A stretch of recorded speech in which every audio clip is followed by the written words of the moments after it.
The shingles scraped against my back as Marcus dragged me across the roof, my fingernails breaking as I clawed desperately at anything that might stop my slide toward the edge. It was 3:47 p.m. on a Tuesday. I know because I could see the digital clock through my bedroom window as we struggled, and that detail would later become evidence that I was conscious and fighting, not some suicidal teenager looking to fly. "Stop being so dramatic, Zoe," Marcus grunted, his hands vice gripped around my ankles. "You wanted attention. Here's your attention." I kicked hard, catching him in the stomach, but he was 6'2" to my 5'5", and at 19 he had 4 years and 50 pounds on me. The roof was steep, a 45-degree angle that our father had always warned us about. "One slip and you're done," he'd say. Now his golden boy was using that deadly slope as a weapon. "Marcus, please," I screamed, my voice carrying across our suburban neighborhood. "I won't tell anyone about the money, I promise." That was my mistake, mentioning the money. His face darkened, and he yanked harder. "You already did tell someone, you little bitch. Mom and Dad will never believe you anyway." He was probably right. Marcus had perfected his role as the devoted son, the Stanford-bound engineering student who could do no wrong. Meanwhile, I was the troubled 15-year-old who'd been caught with weed once planted by him, and had been seeing a therapist for behavioral issues, also orchestrated by him.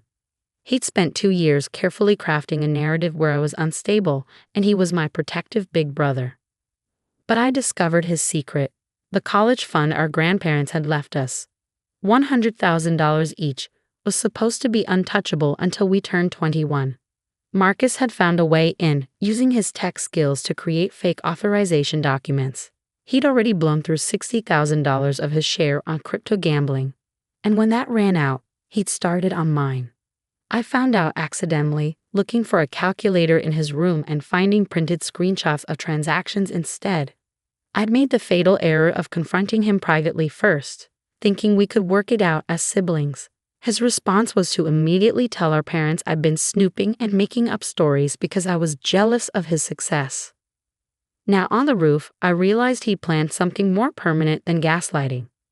"You know what your problem is?" he said, pulling me closer to the edge. "You can't let things go, just like with the cat." The cat? Mr. Whiskers, who'd fallen from this very roof last year. I'd seen Marcus throw him, but who'd believe me? Just another wild accusation from unstable Zoe. My feet touched the gutter, 25 feet to the concrete driveway below. Not necessarily fatal, but Marcus wasn't taking chances. He positioned us above the decorative boulder garden my mother had installed last spring. Jagged rocks arranged artistically that would ensure any fall was devastating. "Help," I screamed again. "Somebody lie, help me." "Go ahead and scream," Marcus said calmly. "Everyone knows you've been depressed. Mom told the whole neighborhood about your cry for help last month." That had been another of his setups, deleting my homework from my computer the night before finals, watching me have a breakdown, then suggesting to our parents that I might be a danger to myself. He even hidden razor blades in my room for them to find, which I discovered and thrown away, but not before our mother had seen them and drawn her own conclusions. I grabbed onto the gutter with both hands as he tried to push me over. The metal cut into my palms, but I held on with desperate strength. That's when I saw it, Mr. Davidson's white Tesla in the driveway next door, its sleek profile facing our house. The car was new, delivered just last week. Mr. Davidson had proudly shown off all its features at the block party, including the cameras. I gasped out loud. Marcus followed my gaze and saw the Tesla. His face went pale for just a moment before recovering. "Doesn't matter. It's just a car." But I could see the doubt in his eyes. He didn't know about Sentry Mode, didn't know that Teslas were basically surveillance systems on wheels. 9 cameras with a perfect view of everything happening on our roof. "It's recording everything," I said. "Your face, your hands on me, everything." "You're lying." But his grip loosened slightly. That moment of hesitation saved my life. I twisted hard, using his momentary distraction to break partially free. We grappled on the slanted roof, and trying to regain control, me fighting for my life. In the struggle, his foot slipped on loose shingle. For one terrifying moment, we both slid toward the edge. Marcus caught himself on the satellite dish mount. I wasn't so lucky. My momentum carried me over the gutter, and suddenly I was falling, 25 feet through empty air, the rocks rushing up to meet me. I hit the boulder garden hard, but miraculously missed the worst of the jagged stones. My left leg snapped on impact, and I felt ribs crack. But I was conscious, alive, screaming in agony, but alive. Marcus was already climbing down the ladder, his face a mask of fake concern. "Oh my God, Zoe, I tried to grab you. I tried to stop you." Neighbors were running out of their houses, Mrs. Patterson from across the street, the Johnsons from 2 doors down, and Mr. Davidson, whose Tesla had witnessed everything. "She's been so depressed," Marcus was already telling them, tears streaming down his face. I saw her heading for the roof and tried to stop her. I couldn't reach her in time. My mother burst out of the house, wailing. She's been talking about flying lately, about how she wanted to know what it felt like to fly. Oh God, we should have watched her more closely. I tried to speak, to deny it, but the pain was overwhelming. The world kept going dark around the edges, but I held on to consciousness long enough to gasp out to Mr. Davidson. "Your car? Check your car." The paramedics arrived within minutes, followed by police. As they loaded me onto a stretcher, I heard Detective Rivera questioning Marcus. "She's been struggling," Marcus said, his voice perfectly calibrated for concern and grief. "Depression, anxiety. She found out she might have to repeat sophomore year and just snapped. I tried to talk her down from the roof, but she said she wanted to fly like the birds." "I never said that," I managed to croak. Detective Rivera looked at me with sympathy but skepticism. Another troubled teen making accusations. I'd seen that look before.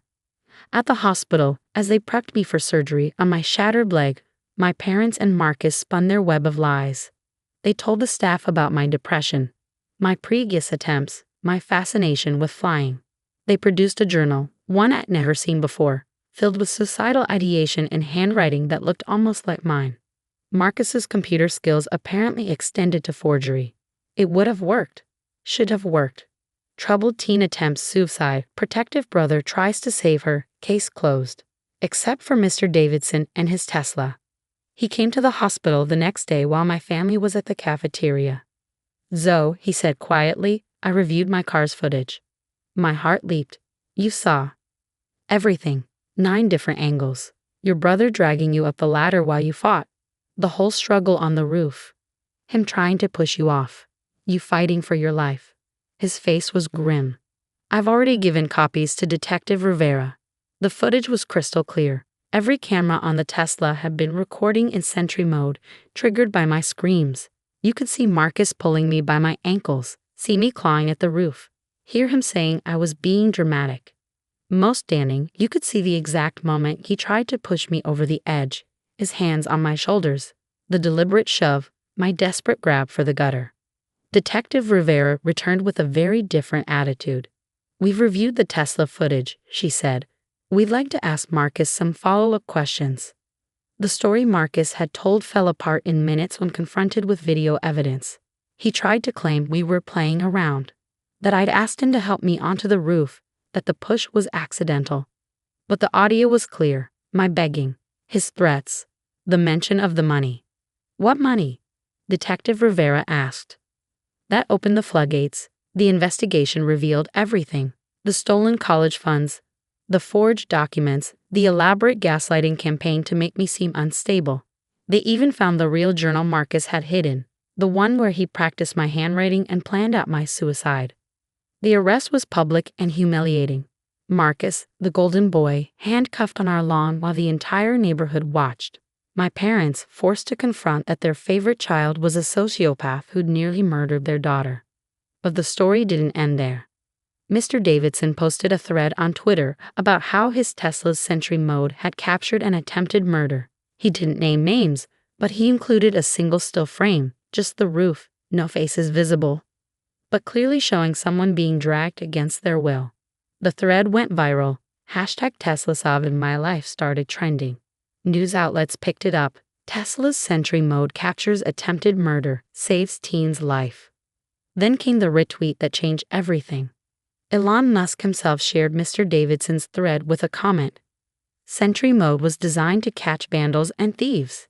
Incredible to see it save someone's life by capturing attempted murder. The victim's family should have full access to all footage for prosecution. At Tesla legal team, please assist. The media explosion was instant. What had been a local story became international news. Tesla's legal team provided enhanced footage analysis that showed details invisible to the naked eye. Micro-expressions on Marcus's face showing premeditation. My injuries consistent with being dragged, not climbing, even the way he checked sight lines before the attack to ensure minimal witnesses. The trial was a spectacle, 9 different camera angles showing the same horrific event. Audio enhanced by Tesla's team revealing every word. Marcus's lawyer tried to argue the footage was somehow edited or unreliable, but expert after expert confirmed its authenticity. My parents had to sit through it all. Watch their son drag their daughter across a roof. Hear him coldly plan to make my death look like suicide. See him push me off the edge with calculated force. The fake tears they'd shed over my suicide attempt turned to real ones as they realized they'd nearly helped him get away with murder. The defendant shows remarkable premeditation. The prosecutor stated, he spent months creating a narrative of mental instability, planted evidence, forged documents, and ultimately attempted to murder his sister for financial gain. Without the Tesla footage, he would have succeeded. Marcus was convicted of attempted murder, fraud, and forgery, 25 years in prison. The judge called it one of the most cold-blooded crimes he'd seen, made worse by the psychological torture inflicted beforehand. My leg healed, though I still limp on cold days. The emotional scars took longer. Trust, once shattered by your own brother trying to murder you, doesn't come back easily. But I survived and the truth came out, all because of a neighbor's car that happened to be watching. Mr. Davidson became a close family friend, the only adult who believed something was wrong even before seeing the footage. He'd noticed Marcus's behavior, the way he'd smirk when I got in trouble, the calculated nature of our sibling disputes. I upgraded to the Tesla for the environment, he told me once. Never imagined it would save your life. The footage lives forever online, a stark reminder that sometimes the most dangerous predators share your DNA. Marcus had crafted the perfect murder, except for one miscalculation. He didn't know that in 2024, cars could be witnesses. The money was recovered and put in a trust I can't access until 25. My choice, not the courts. I wanted to finish growing up without that temptation, to build a life based on my own efforts, not an inheritance someone tried to kill me for. I still live in the same house. My parents couldn't bring themselves to move. The roof has been repaired, the boulder garden removed and replaced with soft grass. But sometimes I look up at that steep slope and remember the feeling of sliding toward death while my brother held my ankles. Then I look at Mr. Davidson's driveway where a new Tesla sits sentinel and remember that sometimes guardian angels come with 9 cameras and a genius CEO who retweets at just the right moment. Marcus wrote me one letter from prison. A single line, "You got lucky." I wrote back, "No, I got recorded." Technology saved my life by doing what humans wouldn't, watching without bias, recording without judgment, and presenting truth without agenda. 9 cameras saw what family refused to see, a brother willing to kill for money and call it love.